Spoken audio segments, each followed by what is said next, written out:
of those who came from YCD. Yeah. Let me say that YCD, Young Community Developers in the City. Amazing. From Youth Alive, from Oakland, and from the Freedom Braiders, Yeah. who spent 3 days and they seem to like it. You know, Yeah. they actually seem to like it. And it's funny because I always tell people at the school, this is a violence prevention. Our way of teaching them the live and free prescription so they can go back and work with some other people. Yeah. I was telling them, did you like school, Mike? And they say, no. Right. That's why I'm about to take you to school. Uh-oh. Complete with homework. And they be like, oh, damn. But yeah, once again, we'll hear from them somewhere down the road to see how it benefited them. Good evening, and good evening. I want to call him Miguel. Sometimes I just want to call him Don Miguel. Yeah. Don Miguel from the Mo. Hola, Good one. papi. That's a great one. I just feel like that. Don Miguel de Mo. What you say, brother? De Mo. Demo? Yeah, from his day. From the demo. Okay. You would say day. Oh, I would. Demo. Oh, that's what I'm saying. I just. Day means from, doesn't it? Yeah, think so. know. Malcolm knows that stuff. Oh, no, no. What's up, Soulless? No, I was singing Harry Belafonte. I was Tell me messing it how all to up. do it. He's muted though. The boy muted. He talking muted. I can hear him. I can't hear him. Hey, can you hear me now? I can't hear him. Where you at? Tell him to talk. Where you There at? you go, Mike. What? Hey. Oh, there he is. Hey, I don't know about that. I was singing Harry Belafonte. I was messing it all up. I thought you were saying Dale. I was right. Me said that. I was doing all that. So Yeah, I got you. how y'all doing? What's up, Mike? All right, what's up with it? Hey, man. It was almost raining out here in the Bay today. I know. Really? I had a little drizzle out here in Richmond. Okay. But you know what the big thing was, Doc? What's that? We finally had the garbage picked up after 2 weeks. Oh, It was getting bad out here in the Bay. It was you? I thought that was someplace. It was. I said free. I saw Fremont, but it was all over the East Bay. Look. Oh. It was going to be a public health crisis real quick. I actually, because the garbage, they were on strike for people who don't know. I think the workers in Manteca, but the whole union goes on strike. So everyone, the other areas are in solidarity. Yeah. So they said, well, you can bring your own garbage to the dump. And I tried to hold off as long as possible, but on Friday I had to put garbage in my car. Let me tell you, my car still smelled like garbage. Eat a whole lot of good air freshener and get rid of that. So when that garbage man came yesterday, I was like, yes, sir. yes. Pay that man. Yes, they deserve it. I'm glad it's done, boy, because I don't put no garbage in my car. My car is nice. You will if you have to. Well, you know? You have to. Right, he had to. Yeah. Because if you don't, the critters come. Like the raccoons, yes. Okay, but don't conjure up any images. That made me think that John Cena commercial when he's trying to do the hefty bag and the raccoon be out there. That's funny. Lady E, how are you? I can't hear Lady E. I'm on mute. Okay, now I'm not. I'm good. How is everybody? Got the red on? All right. Looking lovely as always. Nice to see you. Thank you. All right. Listen. We got a great show, wonderful show, special show, always special news. Let's get to a couple of news pieces. Let's see. The National Urban League has declared a state of emergency for civil rights under Trump administration for anti-discrimination policies, personal freedoms, and Black economic advancement. That should not surprise anybody that this organization has declared of a state of emergency because he's trying to roll back everything. In fact, they have rolled back civil rights protections that have been in since maybe 1965, but whenever the legislation was passed. So yes, state of emergency. By the way, Trump, see, the Epstein thing, right? So anytime something big comes out, he tries to throw with a curveball, tries to throw something in front of you that will pull you away from the main issue. Although Epstein don't seem to be going away. They don't seem to be going away. The financial records are not going away. But he woke up this morning apparently and decided that the latest wool over the eyes thing would be to change the Cleveland Guardians and the Washington Commanders name back to their original names. No, thank you. That's what he basically said. And, you know, it was at one time, it was the Cleveland Indians and the Washington. I don't even like saying another word, you know, Redskins. But he says we need to go back because, and this is a crazy way he said it. He says, because the Indians really really loved it. No respect. Oh my God. So he must be running out of things to throw in people's, you know, way because, you know, that's not, you know, both teams said, forget it. He threatened the Washington Commanders that he was not going to let them build their new stadium if they don't change the name back. However, they sold the money. I think they sold the land to the owner now. So he really has it was federal land before, but it's not anymore. But that dude, all right. You want to say something? I keep remembering the show when he got elected and Mrs. Steele got on the microphone and you know what I'm talking about. The first time. The first time. And she broke it down and we all laughed. Mrs. Steele, I think you was right on from the beginning. Oh yeah. Oh no. She a black woman. Obviously. Black women. They know. Tell them what you said, Lady. I cannot remember. That was a stream of consciousness. I remember what you said. You said he's a pimp. What you said. He's pimping America and he's gonna sell us to the Russians. That's what she said. And she was true. It's true. It's true. It's true. Hope you don't mind me repeating what you said, although it is public record. You do it all the time, Dr. Marsha. That's just one of the things you do, okay?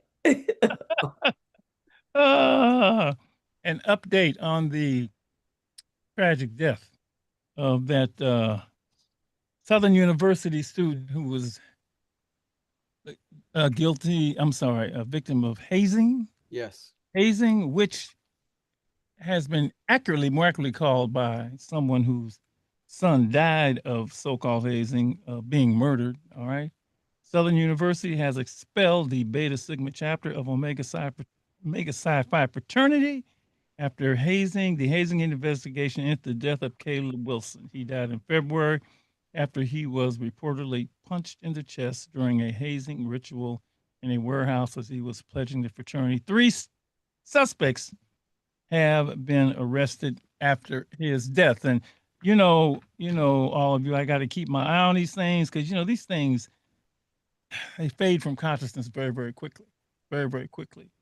And Lady E, we have a graduate of Grambling who was home. And Lady, she was actually at the training. Nikia McGee walked in, just graduated from Grambling and was part of the 3-day training. And she talks about even at Grambling, they knew this young man. Wow. You know, Grambling and Southern are, you know, sort of rivals, but they knew him. He was a member of the marching band. And so I don't want these stories to go away. And we just finished showing the documentary Hazing to our seniors, or at least our those who are going off to college in the fall, because I don't want them getting caught up in any of this nonsense and happen to lose their life behind some overzealous Greek organization ritual. Yeah. So got to put it out there, let people know, let our young people know. Yes, sir. Go right ahead. Doc, what do you know, I'm just curious what you think of the move. Right thing, had to do it. What thing, what Southern did. Heck yeah. Yeah. Of course. Look, I mean, I know you're Omega, so you know that's why. I don't care what I am. Okay. Yeah, I'm alive and free first, second, third, fourth, fifth, seventh, keep going down the list. You know, but that's why we've been had these shows, you know, with the documentary. We've had shows with the families. You know, I met the families of all of these young people who died, whether it be Robert Champion down in Florida A&M or the, you know, anyway, it's horrible. It's horrible. It's horrible. You can't do that, you know, so then you got to pay the piper when it happens. Okay, I think. Do I have any more? I don't think I have any more. Any more? Late night TV is changing. Oh yeah, yeah. There. Yeah, that was crazy. That Yeah. was crazy. Yeah, yeah.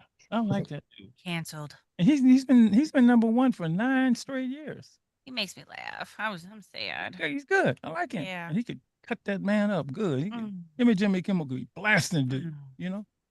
Anyway, I don't like that. I don't like, but they're apparently free speech ain't free no more. What you saying? I said free speech ain't free. No. But they're saying they're out of the late night talk show business. CBS. Apparently, that's what they're saying. I don't watch it anyways. Okay. Okay. Tonight's show is special. We have a special topic. I've been wanting to do this show for a while. The gentleman who is on the show has been here before, but his story keeps growing. New chapters keep getting added, and this is more pertinent now than it was then. I want to let me just give you the title. The title of this show is "The World is Bigger Than a Block." From West Oakland to the World. The world is bigger than the block from West Oakland to the world. And this, Mike, I've been working with young people for a long time, And they love repping their hood. They love repping their block. They love repping. And they love fighting over their hood. They love fighting over their block. And I would just tell them, man, look, man, you don't even own property on that block. What you fighting over for? I'm trying to get a little consciousness in, they just love that piece of whatever it is that they stay on. I mean, they got places where they just get up in the morning, go out and do donuts around that particular area. And I said for years, the world is bigger than your block. The world is bigger than your hood. The world is bigger than Sobrante Park. It's bigger than Brookfield Village. It's bigger than the Crest. It's bigger than Fillmore. It's bigger than Hunters Point. It's bigger than Watts. It's bigger than Inglewood. It's bigger than any hood, any block in the United States. And some people actually got that. And while most of us, our biggest thing in life is our driver's license. Remember you got your driver's license? Remember you got your driver's license? Everybody excited. Man. I didn't get it the first time. You don't have to tell nobody that. Yeah. Some people, that's not the biggest document they had. It becomes their passport. So tonight, I want to introduce, once again, somebody who never, ever, ever thought that the world would be bigger than his block. And let me once again say hello to Enoch Hawkins. Yay. Enoch Hawkins. What's up? Can you hear me? Yeah, I hear you, brother. Our brother from West Oakland to the world. West Oakland to the world. This is of all the young men I have worked with, this might be the most unlikely story, because most of them, they go to school, go to college, get a job in someplace. And I used to tell them sometimes I would, inadvertently say things like the earth is your turf, right? Yeah, I remember that. The earth became his turf. And so I just want you, I want his story to be out there because he is true a citizen of the world. He is a true citizen of the world. And I want to throw something out there. I got a whole bunch of pieces of paper here. I got like 4. I've been collecting articles. Is the world some people find the American dream outside of America. That's one of my articles. Right. I got a traveling while black score article. Right. I got and he's gonna be my tour guide. Okay. I got black travelers reflect on destinations they feel welcome, and black travelers reflect on destinations they feel unwelcome. And I got one, and he was like this: black men on what they've learned while traveling around the world. Now, for the callers, the listeners, you don't have to be black to comment on this. You don't have to be black to comment on this at all. You know, especially now that the man is like, look, Rosie O'Donnell got the hell out of here, right? And she got out of here because, you know, not because she's black, but because he feels it's too repressive here. She moved out. You didn't know that? Oh no, she. No, I know that. I'm listening to you. Oh, she has to, I'm telling Ann. Ann didn't know that. Oh, And okay. you gotta get to the mic because he didn't think I'm talking to him. Okay, so she left, and because she says I can't come back to America. I'll come back when it becomes civilized again. You know, it's repressive. Stevie Wonder took off a few years ago and went to Ghana. Oh. My hero, my musical hero, lives in Ghana. More and more people now, even than ever before, are thinking of, so not just black folks. I got to get out of here at least sometime. Enoch figured that out, you know, not for that reason, but because the world really is his oyster. So I'm going to ask anybody out there, if you have gone someplace, have you ever traveled anywhere, even for a little while, that you felt less oppressed, less racism? You know, less racism, because that's why black folks got out of here. You know, if you felt less, and Enoch will talk. Enoc's gonna be my tour guide through all of this, because and as you learn about the places he has been, you might want to ask him, well, what's it like there? What's it like there? What's it like there? What's it like there? One more thing. By the way, 877-955-1061. Have you ever traveled anywhere you felt, even for a little while, you felt less racism or less a feeling of oppression? Now, people of color especially, but even if you white, like Rosie, you know, you might want to go and say, look, I'm, you know, through with this place. All right. Now, let me just, a little more emphasis on this. Black folks have been, and E, you could chime in on this, you know, racism has been here, right? But, you know, especially during these last few years, I call them the 2 years, the orange years, you know, driving while black. Yeah. Police brutality, right? Yeah. Sleeping while black. They had this person sleeping on Yale's campus, or one of them Ivy League campuses, and they figured they couldn't be a student because they were sleeping there. So, you know, they went and got the guards. Oh, yeah, I keep these stories. See, I keep these stories. Bird watching while black. Remember the brother? Yeah, I remember that. He was like bird watching, and she called the police on him because he was bird watching while black, and he was a threat. Okay, all right.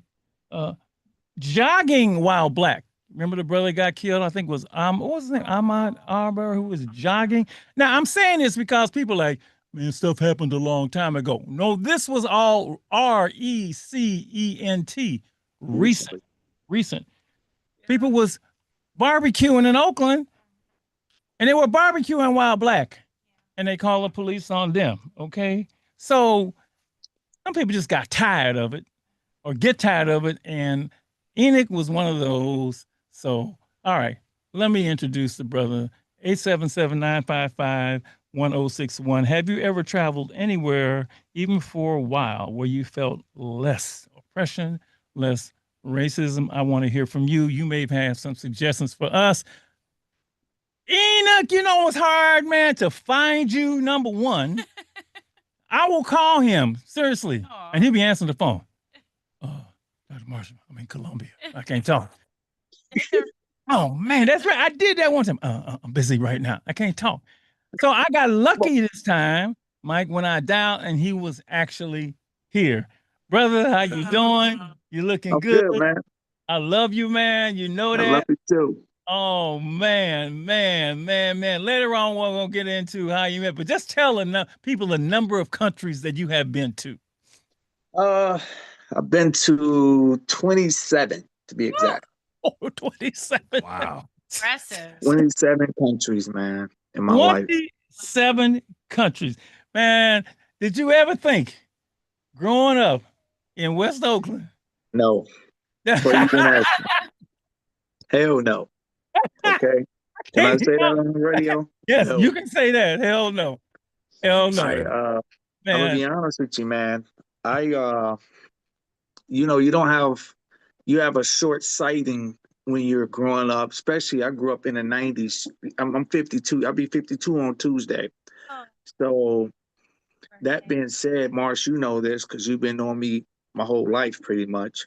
I grew up in the '90s in a different era.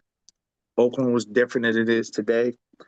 Uh, I know kids still do this, but I didn't see past my front yard. You know what I mean? Better yet, traveling the world. So it was Talk one of the about. things. Let's go back because I want to people understand. I mean, I know West Oakland. Mike know West Oakland. You know, we know West Oakland, but a lot of people listening might not know. What was it like growing up for you there? Right. West Oakland was like a tinderbox, man. You had turfs, what we call turfs. In LA, they call them gangs, but we call them turf, basically gangs, all over West Oakland. Different territories that you just couldn't go to. West Oakland was one of those places where it's a beautiful place to live because we get probably 70% sunshine in Oakland, especially in West Oakland. The weather's always nice. So it's kind of like deceiving. If you just drove into West Oakland right now, you'd be like, man, this is a nice place. But it was full of crime, a lot of violence. Yeah. I grew up in the Acorns. I mean, Acorns was so bad, it was in movies, okay? Yes, it was. Yeah, I mean, so you know how it was, man. It was tense. And I grew up my mom was Christian, my grandmother, my family. So they raised me to love everybody. So I grew up with a good heart, but the streets made me vicious. So West Oakland was very difficult, but it still had that family orientated system still in place. Yeah.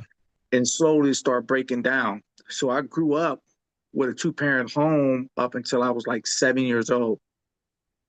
And seeing a lot of families break up in the '90s, like they were breaking up during the crack era, was tough. Yeah. I mean, I had a lot of homeboys, Marsh, you know this, that I lost, a lot of friends, family members that I lost. So it was, like I say, it was sort of like a place where it can deceive you. If you didn't, if you just drove into West Oakland, you'd be like, man, this place is nice. But stay there for an hour, so you'd be trying to get the hell up out of there, especially in the '90s. Yeah. So it was tough, man. It was tough. It wasn't all bad because, like I said, we did have the family orientated. We still had community, but it was tough, and just losing so many friends at the time. Yep. Was tough for me. Yeah. It was hard, man. And like I said, if I believe if I wouldn't have never ran into you, I truly believe that. I know you get tired of me saying that, but I truly believe if I wouldn't have ran it, if I wouldn't have been associated with a maker, I wouldn't be here today. I truly believe that. Because the mentality that I grew in being in that environment, it was on site. You know that, Marsh. It was on site. Yes, so I was that's all one I knew. of those on-site people. We get into that story of our first meeting, but let me once again throw it out because I want to hear from anybody out there because Enoch is a world traveler. And he's going to talk about the places he's been and what it feels like. Have you ever traveled anywhere, even for a little while, you felt less oppressed, less racism, just you felt better living outside of the United States, even for a minute, and especially now when it's more not just racism, but it's I can't wait to answer that question. It's the oppression. It's oppressive right now. It's oppressive right now. The face of the oppression is Latin people, but it's just about everybody. And the value of people has now just blatantly shifted to, the only people welcome is white South Africans. Everybody else, it's just out in the open now. It's back to the way it was back in the 50s or the 40s or the 30s where, you got to watch everything you say. in everything you do. I want to hold for a minute for when we first talk. Let's bypass that for a minute and just talk about the first country you ever visited and where did you get the notion? We'll come back to our meeting and I'm gonna do this in layers.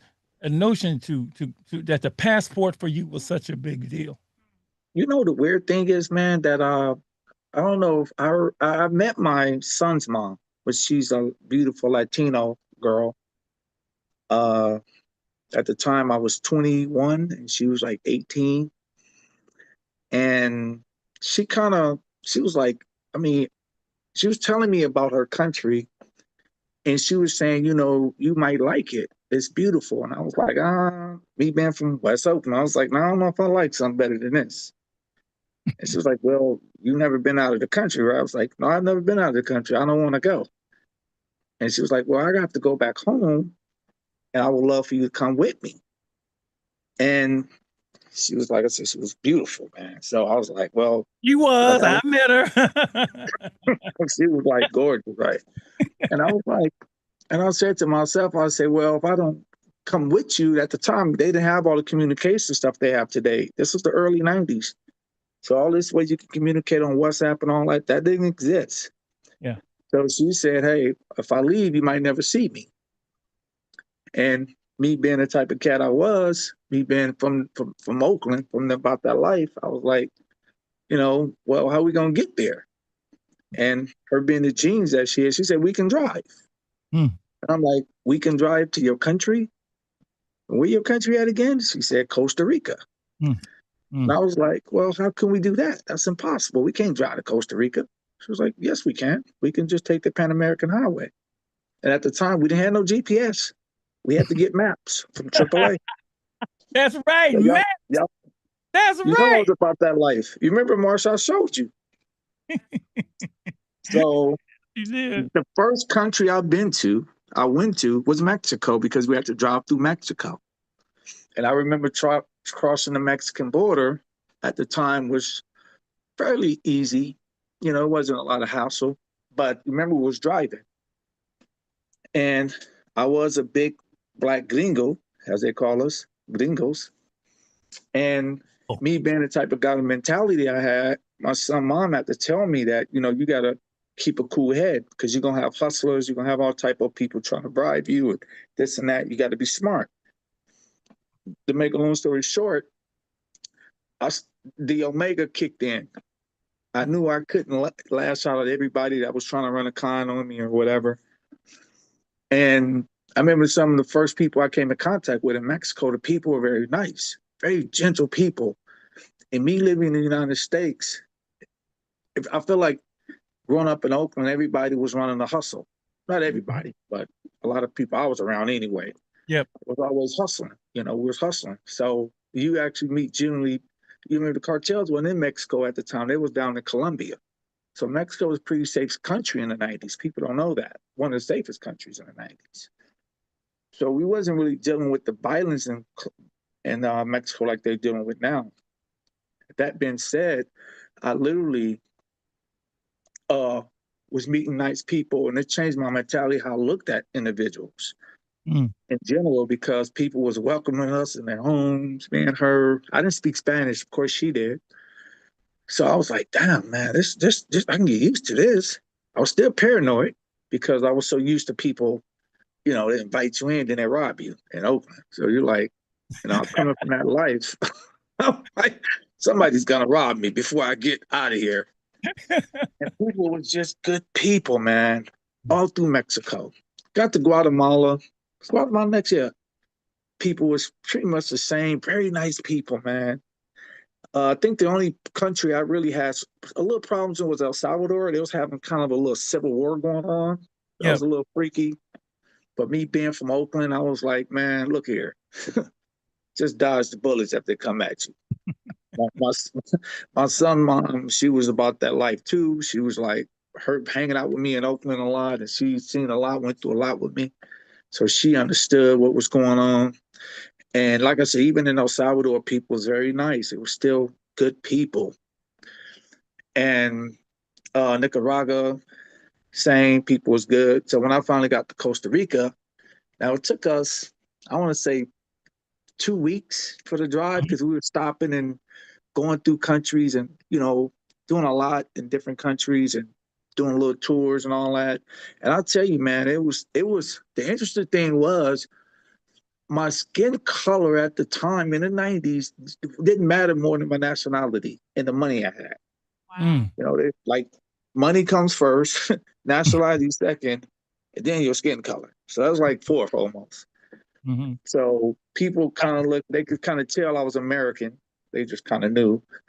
So it was more so what, how much money he got on that, things like that. But for the most part, it took us 2 weeks to get there with the drive. And a lot of people were shocked that we was doing that drive. Yeah. Because that's a tough drive, man. We went through the Pan American Highway, and you can just imagine if the roads wasn't as good as they are probably today. This was the early 90s. So they was, we had some hiccups here and there. Few flat tires. Huh? Costa Rica was your first one. That was the first. Costa Rica was the first country I lived in. Of travel outside the United States. And what was the bug born then, or when did you get the idea that I can do this as often as I want? I mean, did it happen then, or did you come back and stay for a while? When did the travel bug hit you? When I got to Costa Rica, I'm gonna be honest with you, man. I fell in love with the country. I fell in love with the country because how peaceful it is. Costa Rica is one of the most beautiful countries the world I've ever seen. Mm-hmm. And it's peaceful, man. It's very peaceful. Well, it's beautiful, the natural beauty. Even to this day, I just took my mom to Costa Rica. You know that, Marsh. I just took her to Costa Rica, a month, 2 months ago? Just took her to Costa Rica, her and my auntie, and then my son and his wife took everybody to Costa Rica. And to make a long story short, I was just like, I've never seen anything like this. I was like, what the hell is this? Like black people need to travel. Yeah. So I ended up, we was going down there. Like I said, my wife, my son, mom at the time, she had to go back. So I'm like, I don't ever want to leave. I told her. She was like, what do you mean? You want to go back to the States? I was like, hell no, I don't want to go back. I'll stay here. And she was like, so what are you going to do? I said, I'll figure it out. I'm not going back to America. That's how I was not going back. And she was like, well, I was just going to stay for 6 months and I could return. I was like, hell no, we're not. Nope. So to make a long story short, I didn't want to leave Costa Rica ever. I love that place. I used to go swimming, do all type of things out there. Dive in, all type of stuff. I loved it. Go to the jungle, do everything. Go see nature, just living my best life. And I just became a different person. It's like it turned me into a person that I don't think I ever would have been if I would have just stayed in the States. And I realized that the world is bigger than this that we deal with in America. Yeah. Was there racism? I don't know. I had money. So, like I said, nobody lately ever been racist to me when I was in Costa Rica. So if they were being racist, I couldn't tell. Did I see racism in Costa Rica dealing with black people? Of course, you see it. But I'm saying me personally, remember I'm an American first. Yeah. So let's talk about that. Let me jump here. I want to give people a chance to call if they want to. Have you ever traveled anywhere, even for a little while, and you felt less racism, less a feeling of oppression? I know somebody who has moved to Portugal. I mean, well, how can I say this? He's in Portugal a lot. He bought a place over there. He keeps telling me to come on over there. It's cool over here. And I've been trying to get you out of here. How different it is living there. It's a feeling of because blackness. Well, hold on, man. Hold on. I was all right, I'm gonna cross that one off the list. I've been to Portugal. So he loves Portugal. My sister is in Ghana right now, right? Mhm. She goes every year. She's got to get out of here. She's Wow. got to get You out got of to. the United States. She can't take it now. She couldn't take it before, but she really can't take it now. People are, and they feel just free and free of this sense of racism. You know, Yeah. Can I say something real fast, Marsh, before I forget? Not to cut Yeah. you off. Yeah. A lot of people, like when I travel, I ask my immigrant friends, I say, why the hell y'all come to America? I want to say this to Americans. Literally, they come here literally for the money. Because their countries, for the most part, they're even though they don't have as much money, I feel like they're more happier there. From my experience, traveling a lot, I feel like people have more joy in other countries. Mm. That's my opinion from what I see. Me and my friends evaluate. They might be a little more poor than we are, whatever you want to say, but I feel like I see a lot more joy, a lot more community, people a little more cohesive with each other. They a little more respect for when I travel than what I see in the States. Yeah. Yeah. So I was quotes. I got some quotes here from reading these articles, and one of them said, where is it here? I thought I had these things. A Gallup poll in 2020 found that 40% of Black Americans do not feel safe in their community at night, compared to 16% of white Americans. And a 2022 Pew Research poll found that 32% of Black Americans worry regularly about being attacked or threatened because of their race. And that's in the United States, which prompts them to let me try and seek that feeling of safety elsewhere. 877-955-1061. Have you ever traveled anywhere or even for a little while you felt less racism, less a sense of oppression, or if you're thinking about it, if you are thinking about it? I am so guilty of watching Rick Steves on PBS all the time, because he goes and travels all around the world, and then he shows you different parts and then teaches you the history. So I'm right there with you, Enoch, when you're talking about everything. And I'm like, oh, now I want to go to Costa Rica, and I'm looking up the maps. I'm seeing, You oh, better okay, how do we go. get Stop there? playing. You How know much are what? the flights? Oh, I drive. always tell people this: don't want to go. Thank There's you. nothing stopping you. Thank you. Because I have the passport, and it's been Keep updated. playing. And now it's like, okay, I got some vacation days. So Go. I'm gonna give Enoch a Please. challenge. I want him to name the 27 countries Oh.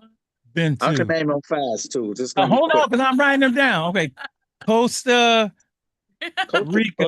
Let's go Africa first. We're gonna go Africa. We're gonna go Ghana, Holy Ghana, Nigeria, Nigeria, Ethiopia, Ethiopia. Hold on, brother. Kenya, Hold on. What's after Ethiopia? Kenya, Kenya, Zanzibar, Wow. Zanzibar, Tanzania, Tanzania. Congo, Well, hold on. What's after Tanzania, Ann? Congo. Oh, the Congo. Okay. Yes. Gambia, Gambia and South Africa. and South Africa. Now, that's the countries on the African continent. Yes, Okay. I still got a lot to go over there. I'm going to I Egypt know. at the end of the year. Oh. It's one of my final destinations of Africa is Egypt and Morocco. All right, so it's been in Africa. It's been Ghana, Nigeria, Ethiopia, Kenya, Zanzibar, Tanzania, the Congo, Gambia, and South Africa. Okay, keep going. South America. Let's go Latin America. Costa Rica, Mexico. I'll be going to Brazil in a month. So just put Brazil on. I put Colombia, Colombia, Panama, El Salvador. Hold on. Stop. Slow down. I'm writing. Okay, I'm sorry. He said, "Who's after Panama?" El Salvador. No, I'm writing down so I can repeat these. Salvador. Okay. Guatemala. And Nicaragua.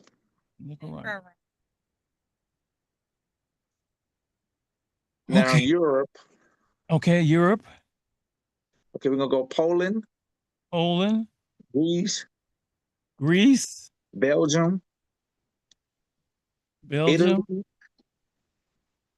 Italy, Italy, Spain, Spain, France. France, Did I say Germany Germany, and Britain? Great Britain. and Great Britain. Okay. Now Asia, Okay. Yeah. Japan, of course. My daughter's there. You know that. Yes, My Japan. beautiful daughter. Yeah. Thailand and Thailand the Philippines. and the Philippines. Wow. So Mike, that's it. you know, understand, Mike. I would have never imagined this brother going from West Oakland Wow. to all these countries in the world for a lot of reasons. Because, and let me just say this, you know, there's people, let me say why it's so hard for me to, why I'm so proud and happy for him. Because the first time we met, he cussed me out. Oh, wow. He cussed me out. Let's get into a little bit of that in this first hour. 877-955-1061. If you would like to visit any of these countries and you would like to call and ask Enoch, a brother from the block, who now knows that the world is bigger than the block, about what those countries are like, feel free to call. Feel free to call. And my original question, have you traveled anywhere in the world, even for a little while, you felt less racism, less a feeling of oppression? The story of Enoch and I's first meeting, me and my first meeting, I's, that sound wrong, huh? Is well documented in the book Street Soldier and in the documentary Street Soldier, right? And so, Yes, sir. you know, a lot of folks I meet, and you know, the only one that knows about how things happen is just me and him, right? Or some, you know, some of the club Yeah. members. But his story is on film and it's in the book. And let's talk a little bit about that. You're Yeah, at McAteer High School.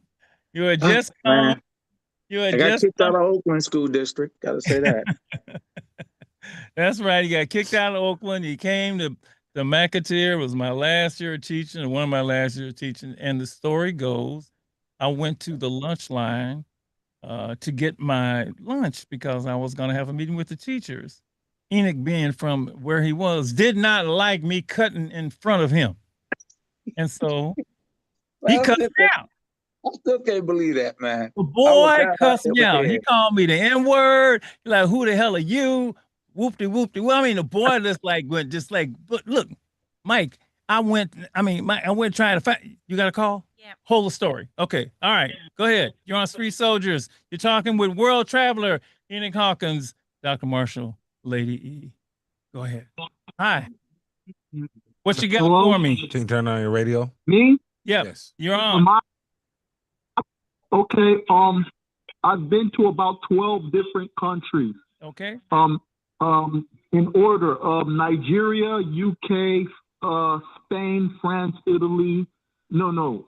Let me start again. Nigeria, UK, Switzerland, Spain, France, Italy, Montenegro, Croatia, Sweden, Denmark, Germany. And I went to the UAE, United Arab Emirates. What I can say is about the world bigger than the block. I'm originally from like East Oakland. My family moved me to the suburbs, like Antioch and etc. And then I can say this about traveling the world. I've been about 12 countries. That puts you in you have a new perspective. Mm-hmm. So, you know, I've always wanted to go to Latin America. What is that? Asian what is that perspective that you get from the travel? Okay, now you see yourself as you're not in America. You're not in the United States. This is a different system of everything. Mm-hmm. You're no longer using the imperial system. You're using the metric system. You may have to. They probably don't speak English. Now I've seen their television. It's not in English. So now you are in a position where you are not. It's not what you're used to seeing. Yep. It's not like you're in Bay Area / Northern California. Now you're in Eastern Europe, Western Europe, Southern Europe, West Africa, Scandinavia, Middle East. That's you see things differently. Well, do And you that's feel? racist. I'm curious. Do you feel safer? Do you feel like you could let your guard down? I'm just curious about that. I personally felt safer in Europe, like Scandinavia. Okay. What I saw when I went to Sweden and Denmark and Germany, there's less racial inequality, but there's still some form of racism. There's less gender inequality, and there's less income inequality. Okay. Here in America, our religion is capitalism and white supremacy. Mm-hmm. Here in America, it's hustle, hustle, hustle till you die. Those Scandinavian nations, they be like their maternity leave, and there's more income equality, Yeah. and it's less hectic. Yeah. However, when I was in Denmark, I saw there were Somali people there, different African groups in Sweden, Denmark, Germany. Germany has a lot of Turks.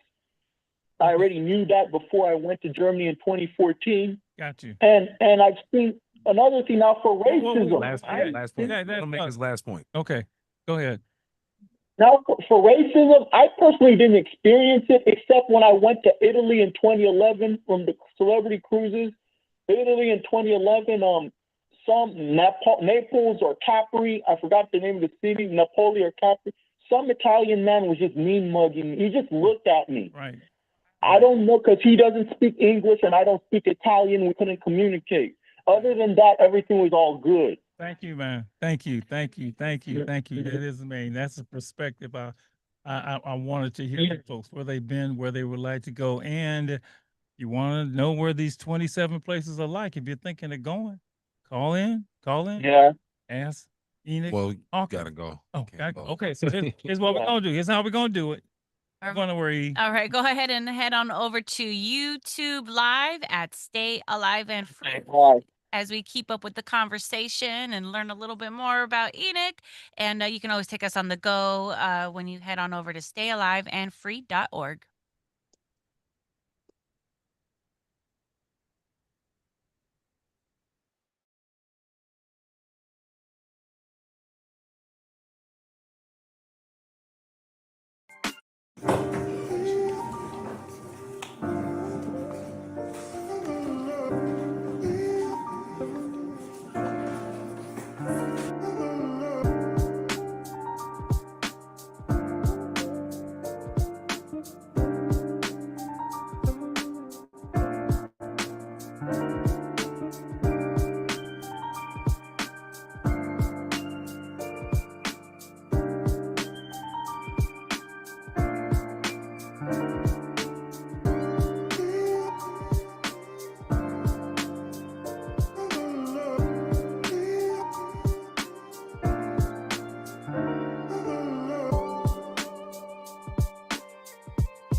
Hour number two, alive and free, Street Soldiers Radio.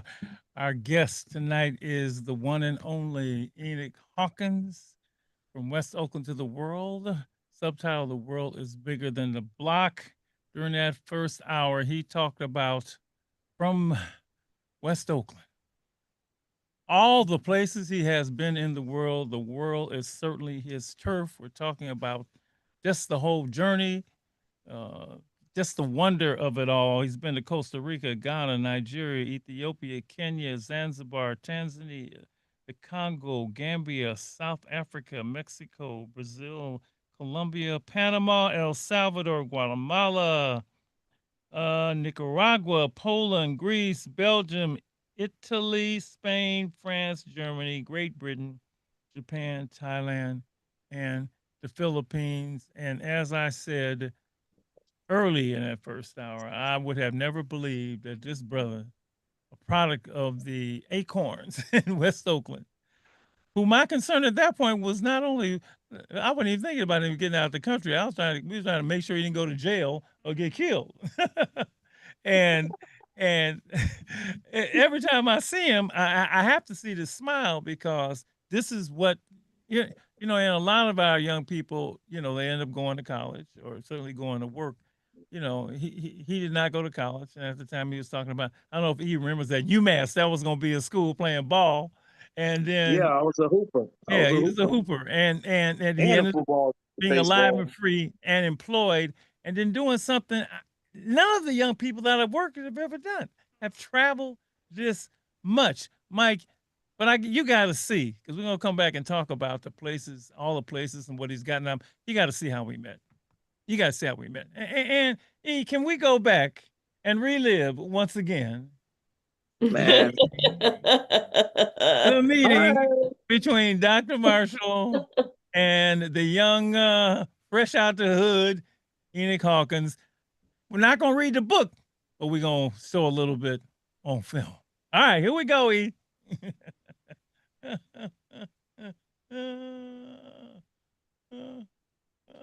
When my homeboys did this jacket, and our victim was coming out of right there.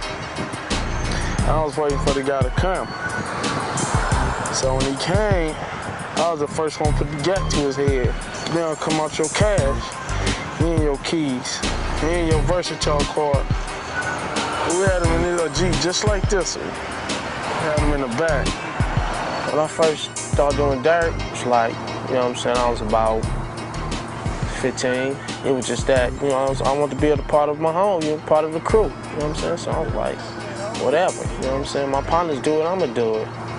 The way he came to the club's attention is special, because it was as a result of a beef, a very heated exchange with Joe Marshall.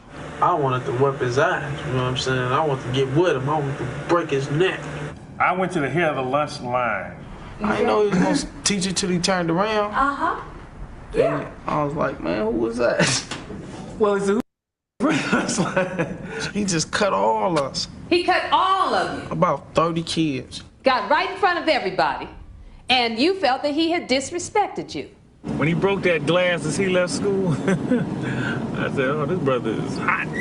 You know, you guard somebody in basketball? That's the way I was on him. He moved, I moved. We was chest to chest. I never touched him, but I was like, you know, Michael Cooper guarding Larry Bird. I mean, I was shadowing the brother. And that was threatening to him, because when brothers get that close to you, you know, it means something. It's on, right? It's imminent. The next thing I stood up and I said, now you're going to listen. You know, I'm going to tell you about you. And I think the next words I told him was, you a time bomb going off. Yeah. And that seemed to have, that I think broke the ice, you know, crushed the dam, started to break down the walls. And after that, then he became human. And my big thing then was getting him up here to the boys club so we could work on the issues that I knew had to be worked on. All righty, remember that fateful meeting. Man, sometimes I'm embarrassed, man, because I no, like I always that's where you told you. were, brother. That's where you were. That I truly believe, you know what angers me the most, man, and you know me, Mars. You've been knowing me my whole life, man. Practically my whole life. When I see young brothers out here living that image that they portray us to be. Yeah. And we talked about this, me and you, off the record, how I know because I was living that image. That's not who we are by nature. Right. So when I see these brothers out here living that image and pretending to be hard gangsters and all that, I'm like, man, that's not us, man. I believe the person I am today is with the truly who black men and black women truly are. And Absolutely. you know, it angers me so much, man, when I see young brothers and sisters out here doing the things we doing today. I just be like, God, I remember when I was young and I was pretending to be that, and you know, running into you was the best thing that ever happened to me in my life. Let me say this. I got to tell Mike. So, Mike, when you have a clash like that between a student and a teacher, you know, the dean asked me if I wanted him suspended. And Yes. that's a suspendable offense, you know, to cuss Yes, out it was. and go like that. And I certainly was within my rights to suspend him. Oh, but yeah. I didn't. I said So no. did. And actually, there's something else Matter about of fact, school. I asked to be suspended. You Yes, he said asked to no. be suspended. I said, Right? man, kick me out. I've been kicked out of enough schools. He was like, no. I was like, why not? And the dean just told him to say, I'm sorry, not that he had to mean it, because schools are like that. You know, let's just get it over with, you know, shake hands, you know, and have hugs, get it off on my watch. And so what happens in schools a lot of times, they'll do that, looking, even if it's another brother, they'll look him in the eye and shake his hand, but his eyes are saying, wait till 3 o'clock. It's going to be on again. No. Man, I'm gonna remind you of something. I didn't say I was sorry until my mom came. Yeah. Well, I'm gonna get to that. I was like, yeah, oh, okay. Well, let me tell you how that came. So instead of having this suspended, I said, come back Thursday night at open house with your mother. Dad, can I say pissed him off? Dad really set him off. He said, F you, F San Francisco school, F all of this. I don't want to be here in the first place. He was hot, boy. And I remember you ever have a mad brother walking behind you? Yes, we all have, right? I said, I don't know what this dude gonna do, so I'm just gonna keep on walking straight. When he showed up for Oakland House, he was still hot. He yelled down the hall, you cussing. You brought my mama down here. Now let's get this over with. And that's when we got in the room together. Hey, Mars called my mom and told her. I didn't tell her because I didn't want to come back. Mars called and told her. I was so mad at him, man. But when we got in that room and I asked him that question, I said, you a time bomb going off. And then the question I asked him, and I call him son. I always said, you know, Joe, but don't call him little N. Don't call him little dog or homeboy. I said, son. The question I asked him was where was your father? That was the thing. Because mom was there and dad wasn't there. And little beknownst to me, that was the issue for him. He was his dad, right? And he just shut up for about 5 minutes. And then he started talking. And he told me everything. And his mama was like, you doing all that out there? I had to calm her down because she didn't know all the stuff that was going on. And, you know, it was like every school, everybody else, and you notice in schools, they throw the kids away. You know, they just kick them out, let them go. Man. And I said, that is so true, man. Bring him to me. Bring him to me. And he was like the mad dog turned into thankful. And then at lunch every day. Now, you know, no kid give up their lunch. He would come and sit with me during lunch and we would do films and study about Black history and culture. Then he started coming to the club and that was the beginning of. My friends wonder where I get a lot of this knowledge that I know. All my friends call me a walking-pedia, right? They say, you know about everything. And I said, man, I always tell them about Marsh. I said, my mentor, my father, guy I love to death, he got me on this what I'm on, you know? And that's facts. That is facts. And when you get him in a room with a lot of other brothers who are going through the same thing but being honest with themselves. One of the brothers, when he got over there, he was actually enemies with. Yeah, man. I was like, what the hell is this? When Mars brought me in there, I said, man, hold on, man. I can't come back here. And he said, remember my cousin Mike? Yep. You think I was gangster? Oh my God. He was really about that life. And I say, man, I need you to, I had my cousin Mike coming up there with me. Yep. Yep. And And he Mars was saw, like, so and he was enemies with Andre. yeah, Because Dre was from that's East my Oakland. dog, Dre. He was from West Oakland, and he walked Dre's in from the there and East. saw his enemy. You're like, oh I was like, Lord. oh, hell no. I said, I said, no, man. I remember telling Marshall, I said, man, this fool right here. I said, man, that fool, that light-skinned dude in there, man, I used to beef with that dude. Oh And no. Drake Marsh like, what they got to do with anything? I said, man, they ain't coming back up Oh, here, that's man. awesome. It was, I mean, this no. was the, let me say something here. This was the 90s, man. Yeah. When it was turf wars everywhere. Yeah. Today, I know they have their issues, but this was the 90s, man. Yeah. It was tough. 80s and 90s was tough. Yeah. So Marsh brought me in that room with those cats. I'm like, man, you tripping. There's no way in the world I could come back up here. And he no, I didn't know. Marsh came to, I think I missed a few weeks in a row. Marsh came to get me. Remember I was hanging out in the park? I did. I'm hanging out with like 16 of my homeboys. We in the park in Dogtown. Marsh pull up, my homeboys got the pistols, like, who is that? I'm like, man, I don't know who that is. I'm looking. He rolls the window down. Enoch. I said, man, that's that fool that I was telling y'all about. I told everybody about him. I said, man, he be stalking me. He said I was harassing him. I was, but for a good reason. Man, that's dude. Mark gets out the car, come over there. I'll never forget that, man. Walk between all of us out there. I'm like, man, what's up with you, man? My boy G, remember G? God rest his soul. I remember G, yes. Big time baller.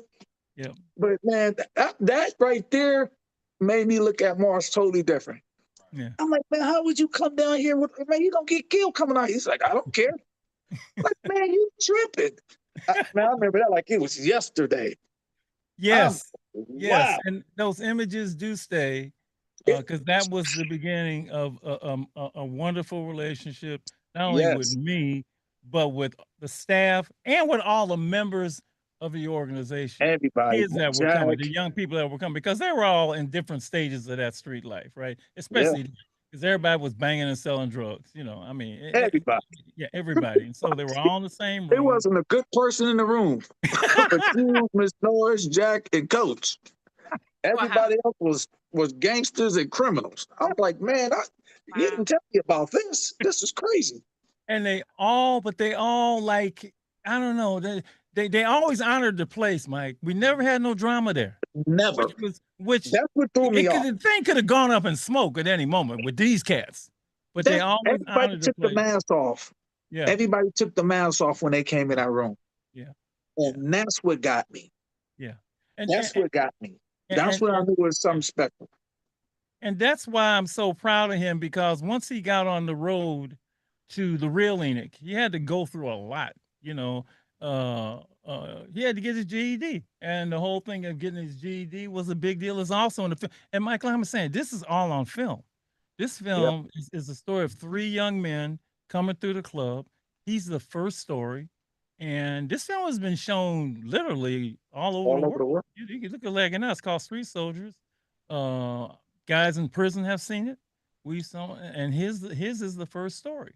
And he got his GED. And remember, you got that job at Starbucks. We got the job thing in. Come on, let's look at it. Can we look a little bit more? We got to look a bit more. Okay. Because they had to learn how to work. Yeah, that was my first job. I was walking through the plaza. Yeah. And then my good friend Dave, I still love him to this day, asked me, white guy, hey man, you looking for a job? I said, man, I don't need no job. He said, you work? I said, no, I don't work. Do you want to work? This is your community. We just opened the Starbucks here. I said, man, you ain't gonna hire me. I said, I'm a felon. I mean, I've been in jail. I'm a felon. I'm an ex-gangster. He was like, man, fill the app out and we're gonna call you. And sure enough, he called me. Let's take And a that was look. my very first job I've ever had was at Starbucks. Let's take a look. Yeah. How long? How long? I don't want to show all of that. Just show a little bit and we'll stop it. Okay. All right. Yes. No. Maybe. So, well, because I have the whole thing. So. Okay. Well, just keep going and we'll stop it at some point. Okay. All right. Here we go. The story of Enoch Hall Ken. All right. I was gonna come to the meetings, and I said, all right, I'm gonna come. But at the time, I was just saying I'm gonna come just for him to leave me alone. So I thought me saying that, he would just leave me alone and I wouldn't have to come over there no more. But instead, he came looking for me all the time, calling my house, wondering was I coming to the meetings, actually harassing me. The first step in Omega's treatment plan is to eliminate the risk factors, begin to get the young person to look at those things that are putting him at risk of violent situations. And certainly Enoch's life up to that point had been fairly violent. Brothers used to get smoked in the head every night. Right here where I got fools trying to smoke me at. Some fools came from right down here. And they stopped right there and said, what's up now? I just looked at them. I ain't had no beef with them. They had beef with my partners, I guess, and they just zoomed off and hit the corner like this. Whoa! And boom. Oh, here's couch busting. I hit this gate right here. Boom. I got shot in my leg and I fell. Just being here kind of spook a motherfucker, you know what I'm saying? Destructive language was a risk factor for Enoch. His attitude, I don't give a, and certainly he exhibited that day when we met. He didn't care if I was a teacher or anybody. All right, let's move on a little bit. Woo. Woo. You cussed a lot back then, Enoch. I tried to get them where I couldn't get them all. Yes, I'm not gonna lie. Yes, ma'am. Or as Lady I E was said, a little different than I am today. Let's see if we can move on. I still can't believe I'm 52 years old, man. You can't believe it. Look, I'm so proud of you. hey, you see how young you look? In fact, look how young I look. Come to think of it, you could tell me from him back then. I mean, all right, let's see. He had a serious negative view of women. That was a big risk factor for him. Enoch had. Okay. Back up to when, because you have ups and downs. So this is one of the ups and downs. There's Mike. Fans did a stick up on the Denny's and I was with them. Believe it or not. They got up and walked out. I was like, damn, why these fools walking out? Why they didn't even finish eating? They came back in with guns. And robbed Denny's and I was like, oh my God. I was stuck. They challenge him, and that stuff is deep-seated and it's been there for a long time. And really, how he handles that, I think, is a big key. As Enoch struggles to resist peer group pressure and to pass his first exam, he also has to deal with another problem. You know, I want to get a job to help my mom out. That's another thing that's really bothering me, because my mom really want me to get a job to help her out, and I really want to do that. But lacking a high school diploma, he fails to find work. Trying to do shit that's right, and man, people ain't giving me a fair chance, man. It's really sad. Sometimes I think about selling dope again. Why you sit down, Brad? The temptation to sell drugs hounds many young people who attend Omega's weekly support meetings. Joe Marshall appreciates. That's why I'm passing the speed about not selling crack, okay? About me, how I was raised and things. Okay, well, let's talk about it. Let it flow. Like, as you know, I ain't never been in kindergarten. I ain't never told you that, right? No. I ain't never been in junior high school. Okay. Did you go to elementary school? Never. You didn't? Never been in elementary. Okay. Kindergarten, junior high, 2 years of high school. I didn't see a book, Coach. Straight up, I didn't see a book till I was 16 when I went out to my grandma, see my grandma. My grandma told me, I remember what happened. My grandma told me to get some flour out of the cabinet, right? Big old word say flower. You know, it started F. I opened the cabinet up. You know, I was looking, I was like, weird. She said, get that package right there. It was like, I was like. And you couldn't read the word Yeah. flower. Why didn't you go to school? My mom wouldn't let me go to public school. And what is her reason for that? Her religion. Went to this private school. I call it a playground, really. I really didn't learn anything at school. I'm real concerned about my brothers because they don't go to public school. They tell me about their church thing all the time. Okay. Yeah. Do you think the first step ought to be for us to talk to the mother? Maybe a way of getting into this is to talk about Enoch. That's right. And his progress. Okay. You know, how he's doing, where we think his future might be. So I want to ease into it so this woman doesn't feel like we coming in. Yeah, I understand what you're saying. You know, Yeah. let me ask you. I'll call on that. And then you let me know. Yeah. Okay.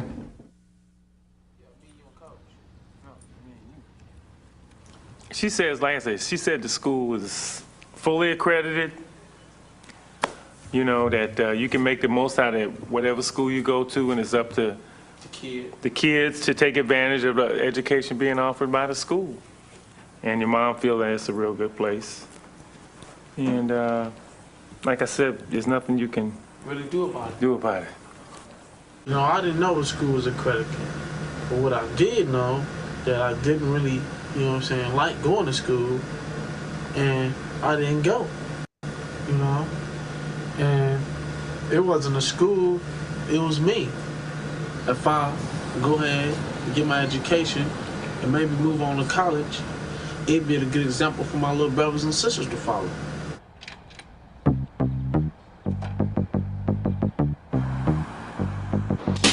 Street university, the sidewalk class. Only time I seen the school was when I used to smash past. Discovered intellect, time to redirect my mental. First things first, establish fundamentals, realize potential in order to achieve. First mountaintop I conquer is my GED. See, these books got me whooped, but I'm in this to win this. No more dropping out, cause this is to the finish. I ain't the smartest kid in the world, so I just hope people don't hate me for, you know what I'm saying, for trying, because that's all I can really do. And I'm going to take this GED test Thursday. I want everybody to pray for me and hope I pass this time. Well, I am going to pass this time because I've been working hard. I passed my test today for a change. I'm happy. You know, that makes me feel like a winner. Knew I was a winner since my very first appearance. Got my mind on my books and my books on my mind. My knowledge getting thick from the schoolhouse grind. My mom and me got into it today. You know, she wanted me to get a job. She on my back. And she talked to me about the fact of me going to stay with my dad. Enoch's divorced father lives in Los Angeles, and the prospect of having to move there is disturbing. And I know if I go to LA, I know I'm gonna fuck up. Cause I feel like me going to Omega every day makes me a stronger person. And I really want to get a job so I can stay out here. It's hard, man. I'm still looking for a job. I'm gonna go fill out some applications and hopefully I'll get lucky and find a job. During one of his regular visits to a Starbucks coffee house near Dogtown, Enoch finds his club membership is an unexpected advantage. Talked to the boss, and he told me how he felt about me working with Omega. He was very proud to know that I'm working with a club like that. I really want to thank you more than anything for doing right. You know, brother said, when you do right, everything's okay. That's right. That's the bottom line. I know some brothers are struggling. Just keep doing right, man. If you do good things will come to you. On this, you know what, day, got me a job. And I'm like hella happy. I really can't act. My boys catch me before they snap me. You know, I got me a job. I gotta get my identification and my stuff, you know. And I'm just gonna be killing it hard like that. It's already on you, right? Yeah. Don't forget your timer. And when you're ready, just hit the start. And you remember the recipe for a cappuccino, right?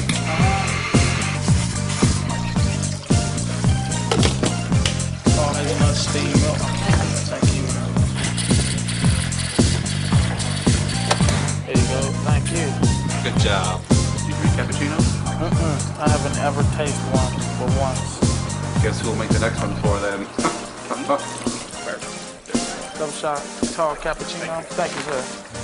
I missed like 2 days of school. And the job is hella cool with just the hours. Okay, all right. How you look? Every time I see this, by the way, every time I get a cappuccino at Starbucks, I think of you. I ain't gonna lie, man. I think of you, man. And what? How do you feel seeing that for the 900th time? That's your life, Man, you know, it makes me feel it completes my life, man, because life is a journey, you know. Yeah, yeah, Life is a journey, and I understand that. You know, that was part of my journey. yeah. The manager at Starbucks at the time was this guy named John. He was really good to me, real good to me. He moved on to Disneyland and wanted me to come to Disneyland with him to work at Disneyland. Give me a prominent job. I don't know if you remember that.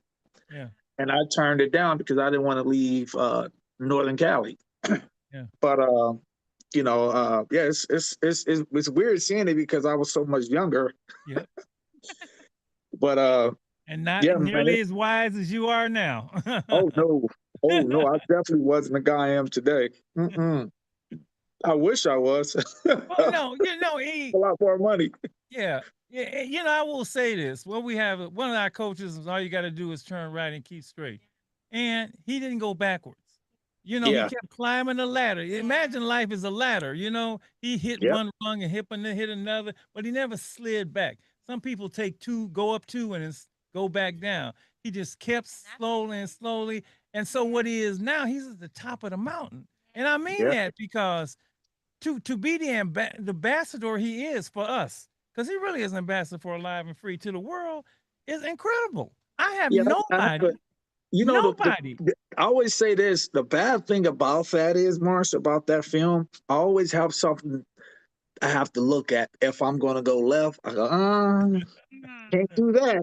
Even if I, because like you said, I'm like an ambassador to Omega. You know what I mean? You're in the book. I'm definitely an alumni to Omega, so it's like I always think about that. I don't have bad thoughts anyway, but still, it's like, man, it's definitely something that keeps me in line, and my kids too, and the love for my mom and all my family.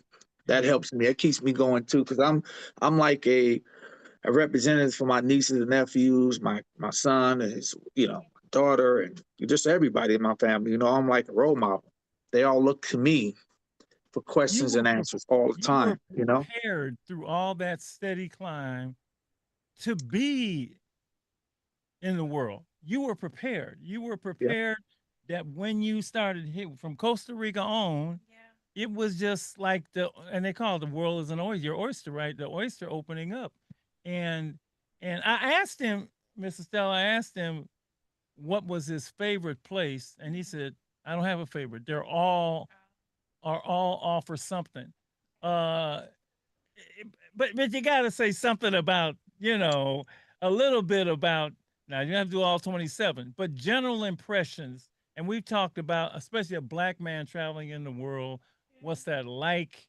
I mean, you've had the South American and you have not South American, you had the Latin American experience. You've had heavy African experience. You've had European experience. Go ahead, just talk about and I haven't been to these places. So I'm like, what's Rwanda like? What's the Congo like? What's Gambia like? What? Well, I'm gonna give you a basic idea of what continents are like.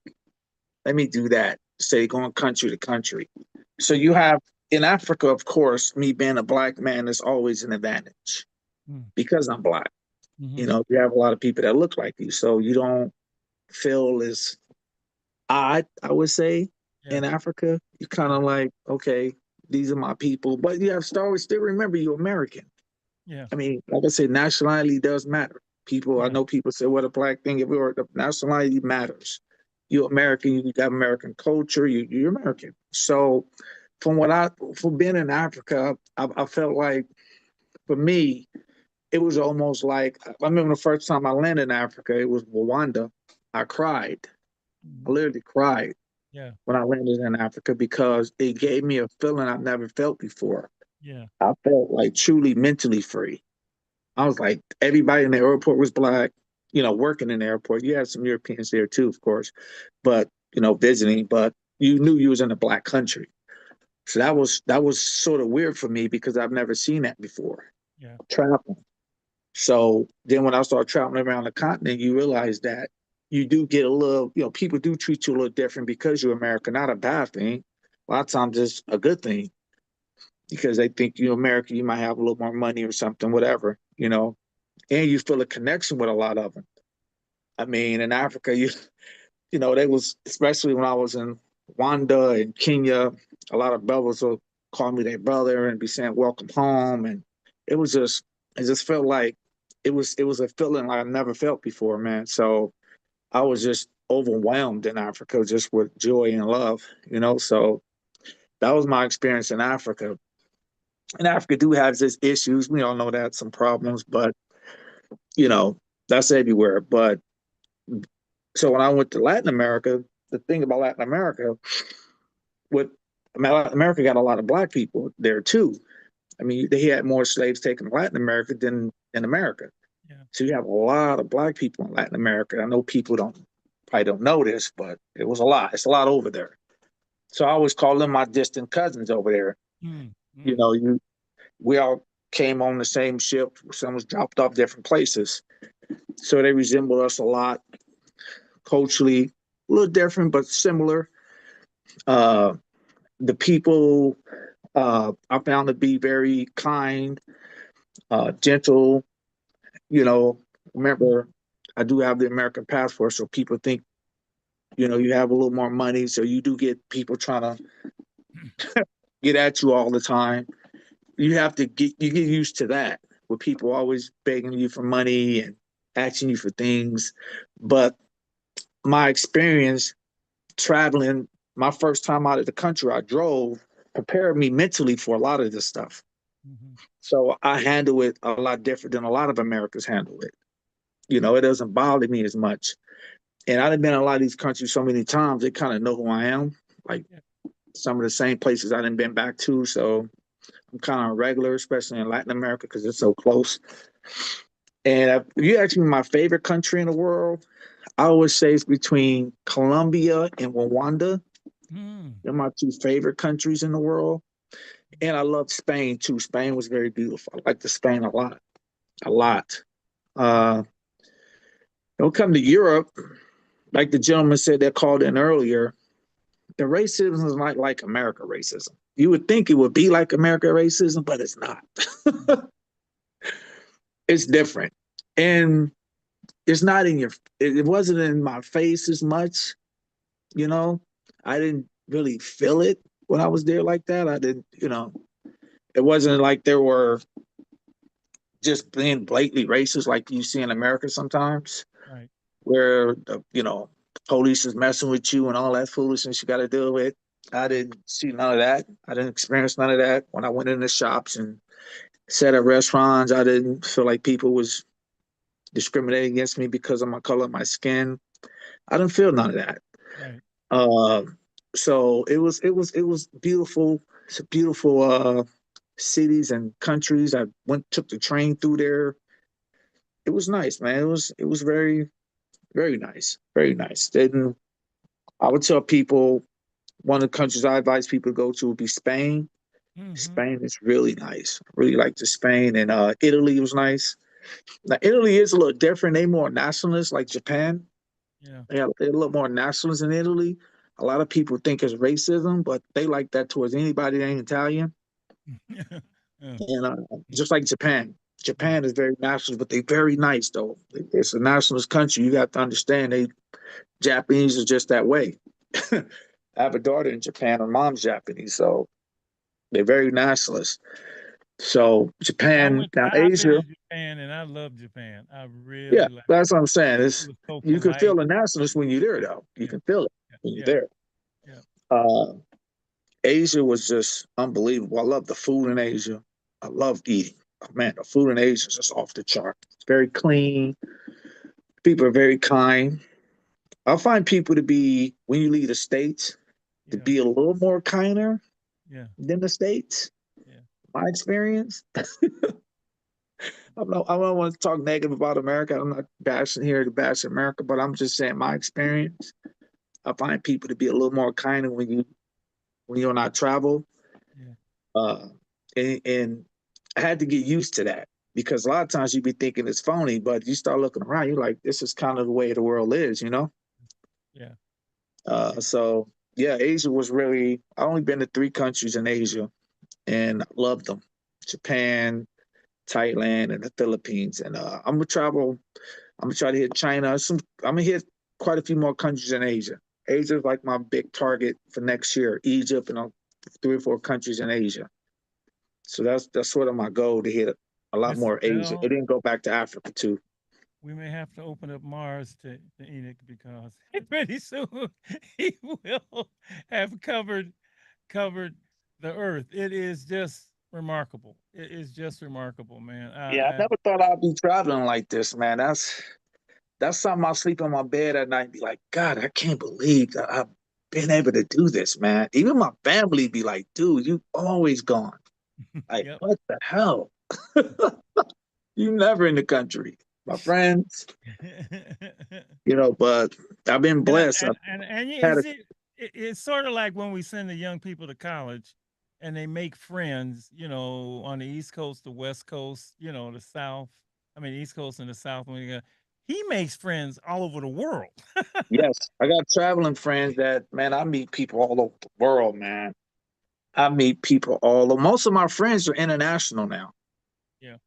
They're not local. I still have my local friends, but I don't hang out as much as them as I do with my traveling brothers. I got a lot You've of friends that taken a travel. lot of guys over there. I mean, you told a lot of your homeboys, meet me in, or what they're missing, and some of them have taken you up on that. Oh yes, oh yeah. I've had friends travel because of me. I've had female and male friends, and I always advise, especially Black Americans, to, if you can, because I know it's expensive to travel. It's not cheap. I'll be the first to tell you that. Especially depends on where you go to, though. But I always tell friends of mine, if you can, man, you have to see something different. You have to, just to give you a perspective of, I believe it gave me an extra 10 to 15 years of life that I probably wouldn't have. Just I getting the love hell that. out of America I leave America 5, 6 times a year, probably more than that. I'm always gone. Every other month I'm gone. So, I work for AT&T, you know that, Marsh. Yep. And Yep. it's like, being, luckily that my job give me the leeway to travel a lot. I've been blessed being there for so many years that I can afford to travel and do these things, but I take it with a great son. I always say my blessings every day. I thank God that I can do the things I'm doing. That's for sure. I just watching this has been, that's who made this song years ago? You bring me joy, man. You bring us a lot of joy, man. Just from seeing you, and you've proven, like anytime, well, man, I could never, it can't be done. What do you mean it can't be done? What do you mean it can't be done? You can't go to college. You can't travel the world. The young people at Live and Filmmaker Boys Club have taken away the excuses for anyone. Because then I can point to somebody. Well, who is, let me tell you, one time I was in Seattle doing a training, and I had these brothers from the block, you can't do so and so, so and so. I said, all right, look, man. I said, I got a brother to travel the world. Ain't no way, blah, blah, blah, blah. Look, I called Enoch on the phone from Seattle. Look, and said, talk to this brother, and gave him and exactly what he said here, he said to them. He said, for real? You can do that? This is what I'm doing. He's living proof. Yes. Lady E, we got so much living proof. That yes, if take the you do mask it off. right. Yeah, I tell young brothers, take the mask off, man. Take the mask off. And look, please. he's smiling. He ain't like the dude, he's smiling. He happy, right? He has joy. You got to give you a chance to experience that joy. And if you don't know how to do it, we got somebody that can tell you. Yes, yes, it's doable. Yes. That's the key. It's doable. You can do it, and it's not hard to do. No. They don't want young brothers to travel. They don't. They want to keep you here in this what I call in the matrix. What the young brothers traveling to call it the matrix. They want to keep you here. Yeah. So you getting out of here and realizing that, man, the world is bigger than this. You know, I always say when I retire, I'm gonna move out of the country. I know I won't be living in America probably in about 5 or 6 years. Once I retire, I'm gone. So, you know, I'm definitely one of those people that's internationally. I love to, you know, be out of the country. So yeah, you can definitely do it because I'm a perfect example of somebody that did it. Here's an article about specifically about black men traveling, and this one brother, Glenn Housen, said traveling abroad brought him an internal peace that was unmatched. His trip to Africa released him from the box America had placed black men into, and he felt free. His vacation, is for him, it was a vacation, became the ultimate form of wellness and self-care. Um, Another traveler, Chris Johnson, this is an article I found, says traveling makes black men realize the world is their oyster and there's much more to explore. This man has visited over 20 countries and says that his interactions with strangers has taught him some of his most valuable lessons. The world is so much bigger than your backyard. Of course, I would call it a block. And the country that you live in, and you will never fully understand and appreciate that statement until you experience it firsthand. And then we have Enoch. Yeah, I'm gonna say this, Mars. I didn't realize this is something else. I didn't realize that it's so many good black brothers in America. Like most of my traveling brothers are professionals. They make over 6 figures, don't have kids. I've been looking at these guys like, man, you guys must be, excuse my language, you guys must be, you know, I used to think like, is these guys gay? They straight. It's because the image that they make of us in this country it's just a total lie. Right. And I'm like, man, all the good brothers is traveling. Yeah. Right. They're getting the hell out of America. Yeah. Yes, there's a lot of them. It's a lot, man. I meet brothers, I'd be like, well, you So- know, when you're black, you're lumped in with everybody else. White people get Yes. to be individuals, right? That black men are pretty much the image that you were before, right? You know, Yes. so when they see you, they automatically we don't get the skin color dictates how they see you. Yes. It's a stigma that's been put on, you know, from day one, right? Yes. So part of it, and I know, you know, it's just and the image that's exported via videos and all of that is the gangster image, right? So Yes. you know, for a lot, you get over there. I remember when my son went to England and he went to this town called Brixton. They found out he was from Oakland. He said, "Well, where your gun, man? Ain't you a gangster?" Like, you know, I mean, that's the Yeah. image that's put over there, right? You don't get to be an individual, right? Yeah. I mean, white folks believe they're just individuals, right? Yes, that is facts, man. They do have this way that they look at Black Americans. And I would say for the most part, my experience is positive. You do have those who's just ignorant, but most of this, I've never been, for me, all the years I've been traveling, nobody ever thought I was a gangster, maybe because of the way I carry myself too. Yeah. But, you know, they do ask you, sometimes they ask you questions, you look at them sideways and you're like, man, what the hell are you learn that from? But I forget, oh, well, you know, the media is more powerful than Right. me. Yes. So that is true. But for the most part, I'll say 80%, 85% of the time, it's a positive thing with us when they deal with us. You know, especially depends on how you carry yourself too. Yes. But you is right, Marsh. You don't escape a lot of the stereotypes. You know, that's why I say brothers be on their best behavior when they do travel. And for the most part, you know, it's expensive to travel, so ain't too many Pookies and Ray Rays are traveling the world.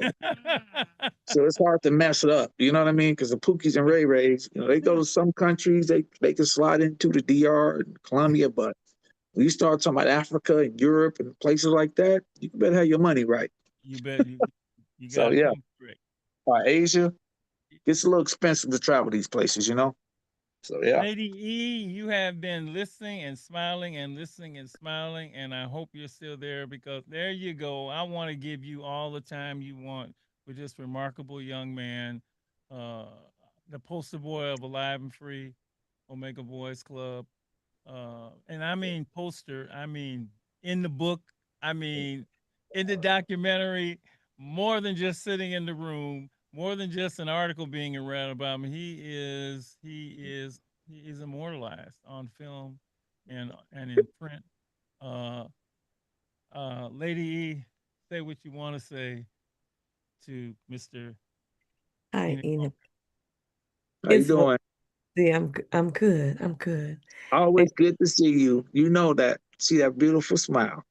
Oh, thank you. Thank you. And see, and you bring your smile and your dimples. I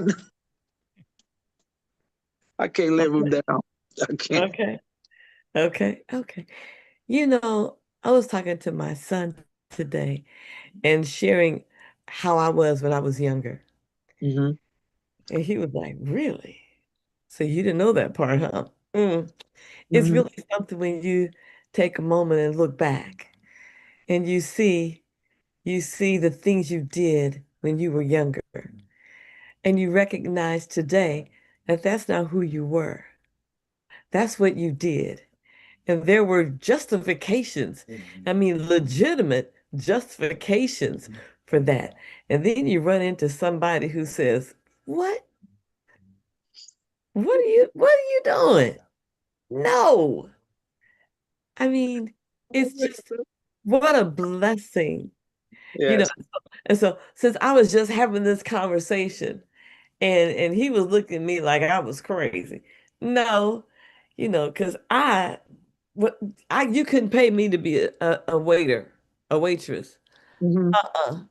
Because I would let the people know, listen, I've been here twice. I'm not coming back to this table. Now you either have your order ready or somebody else is coming because I'm not coming back here. You know what I'm Mm-hmm. saying? Yes, See, I do. and so we get to see who the things we did, and now we get to live who we were created to be. Yeah. 57 countries. I marveled at you didn't tell the countries. You started with the continent. Did anybody notice that? I did. I did. Wait a minute. So let's go to, and now we're going to go to this continent, and now we're going to go to this continent. I'm gonna say this, not to Yeah. cut you off. I No have problem. a problem with black people that travel all over the world and never go to Africa.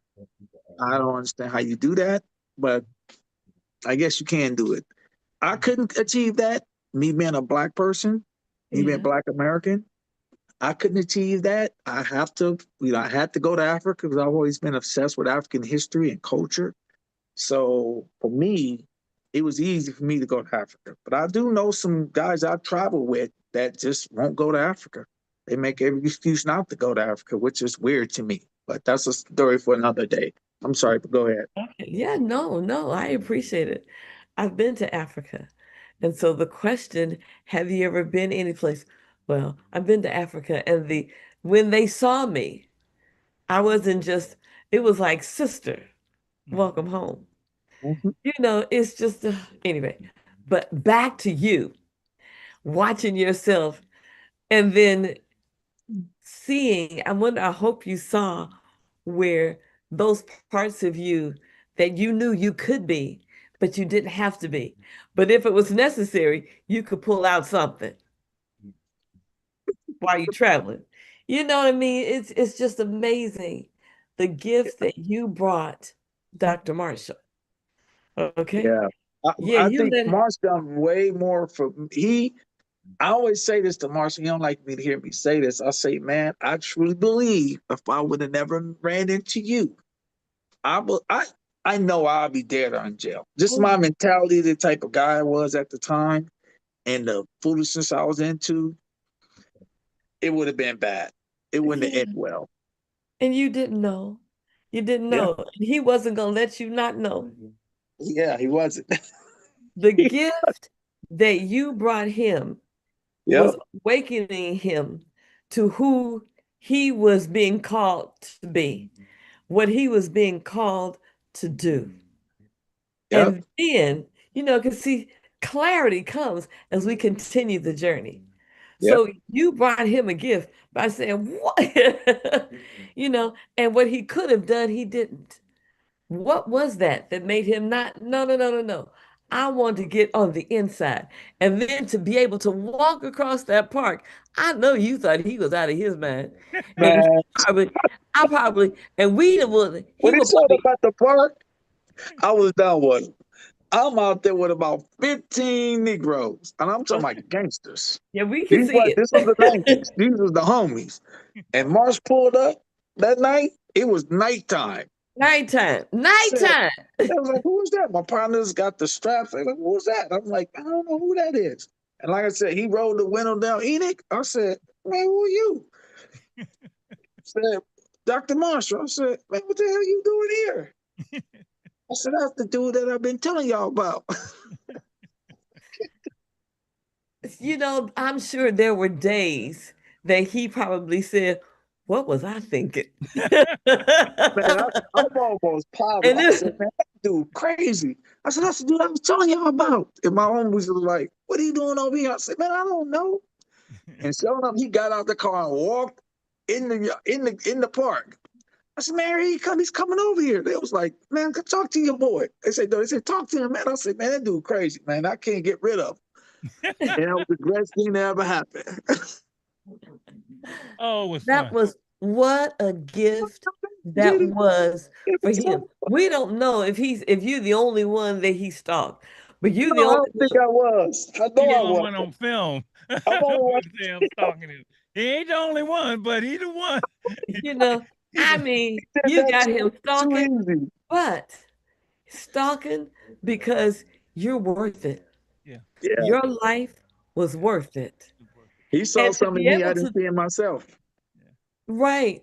But for that to be able to happen, moved him to really see and hold on to his purpose, his call, and then you, because what really speaks to me is when you got busy believing in yourself.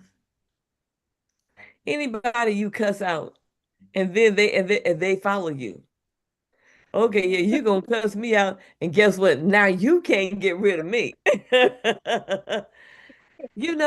And you start to believe in yourself and how they just track you, studying, learning, trying. It's not easy. And to be able to have that wherewithal to keep trying and just keep trying, that's just remarkable.